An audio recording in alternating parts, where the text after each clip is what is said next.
धवलेश्वराय वालालिंगाय नमो नमः। दीपं यदि परं ब्रह्म दीपं यदि जनार्दनः दीपहरतु मे पापो पूजा दीप नमस्तुते। अहे धवलेश्वराय वालालिंगाय नमो नमः। संसार सुखी रखंतु।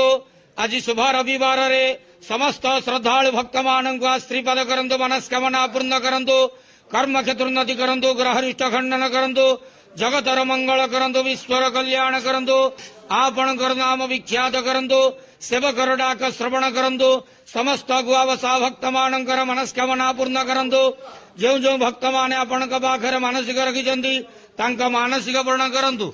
धवलेश्वराय वालालिंगाय नमो नमः। संसार सुखी रखंतु आनंद गेवार हरि बोलो। आज शुभ रविवार रे समस्त श्रद्धालु भक्त मानक श्रीपद करंतु आनंद गेवार हरि बोलो। धवलेश्वराय वालालिंगाय नमो नमः।